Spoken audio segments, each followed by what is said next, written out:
It's been 1.5 weeks since I started working with those sample packs from the challenge by Ben Jordan of Benn and Sarah Longfield, and I think it's a good point in time with another about 1.5 weeks to go in the challenge to a little bit look at achievements and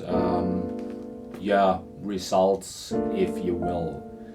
So I put it into 3 parts.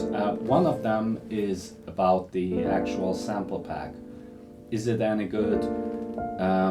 What are its strengths and its weaknesses from my individual perspective? The second part will be about me using those 2 groove boxes, the MPC-1 and the MC707. Again, results achieved, etc. And finally, part 3 will be a little bit into the summing up so far and where will I go with that. So without much further ado, let's jump into those 3 sections. Part 1, what about those sample packs? So first of all, there's a lot of a variety of what I'd like to call dance-oriented electronic drum samples. There's no acoustic stuff, and with that, there's no cymbals other than hi-hats either. So that is what I consider a typical dance, electronic dance approach, as opposed to rock and jazz, because in rock you need those cymbals. You need a crash and a dark crash and a china and a super china and a squish and a splash, etc. and 5 of them each at least, and you don't get them. It's the way it is, and it's a perfectly sensible choice, but it somehow pigeonholes what you do. Then in the end I could use a few open hi-hats and mangle them and be good. Otherwise, when we think about loops, there's a bunch of nice loops, and interestingly I find that the loops provided by Sarah do more pigeonhole you, or rather drive you into a certain direction musically, tonally, than the ones by Ben or Jordan do. So that was interesting to find for me. When we think about samples that you can use in a sampling synthesizer, this is really bad. So there isn't really a sample which you can just load into a synth voice with a sample oscillator and set a loop point and be good with it. So most of the time you need to use those longish loops and work with them, and it's not that easy. All in all, I still consider this an interesting sample pack, but one which in total both is very general and on the other hand is very specific with what you can achieve with it. It's not good or bad or anything in that, let's say, judgmental way. I won't say anything about that, just that. On to the next section. Part 2, the groove boxes. As I initially had already mentioned, I considered this mostly as a proving ground for those 2 groove boxes which I had acquired more or less recently, which you can see in the back.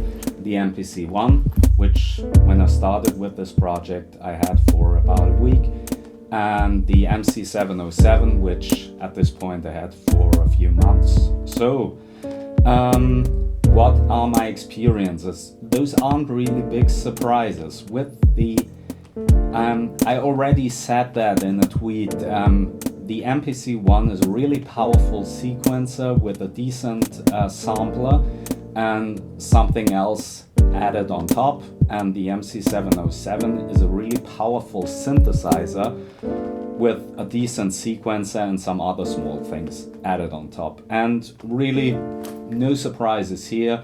On the MPC, loading those sample packs, distributing them, making a drum kit, making a so-called clip instrument where I can just put in the loops and trigger them and whatnot. This works really easy. It automatically warps them. Really perfect. As a synthesizer, I knew this before, the MPC isn't really any good. On the MC707, working with sample loops really is a drag. So you're limited to about 1 minute of loops.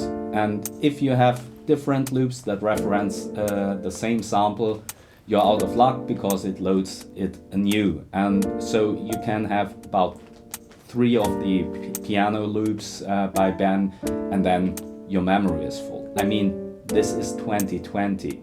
We were used to that in the early 80s. By the end of the 80s, we had the S1100, by the way, by Akai, and it could even stream from disk. So, seriously, Roland guys, what were you thinking?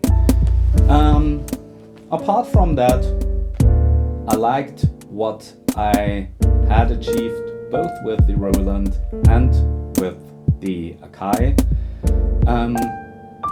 Both of them took me in completely different directions. If at this point in time, not thinking about the contest rules, etc., I had to complete one of the tracks and make a song out of it, it would most probably be what you heard in the last video from the MC707, but I could either way go with the more laid-back hip-hop style thing I did on the MPC, or the more up-tempo thing on the MPC, or maybe something different altogether.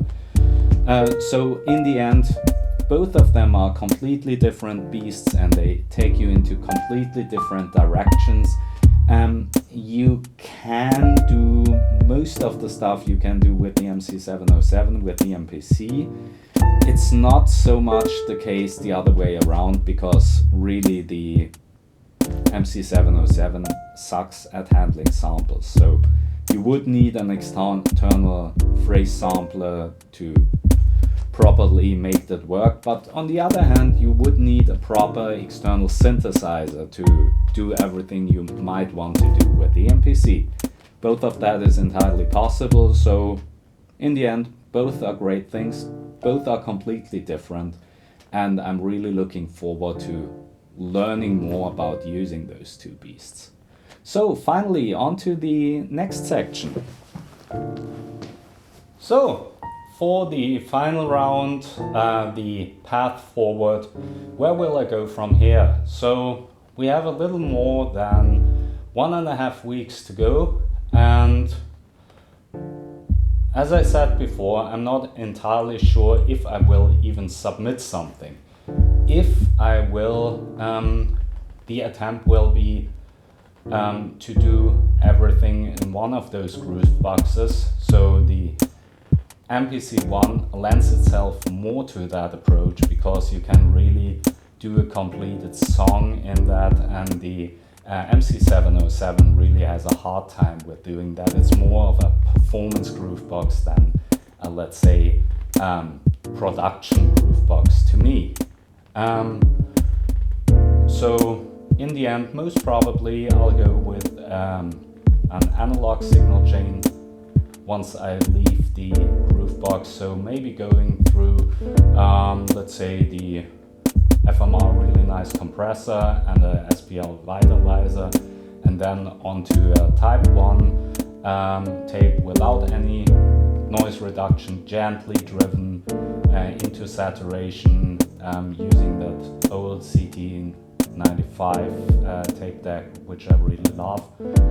And so will continue to do things either way and learn my two toys, and in the end, if I'll submit something, I don't know, but it doesn't really matter. So with that, enjoy what I've done so far.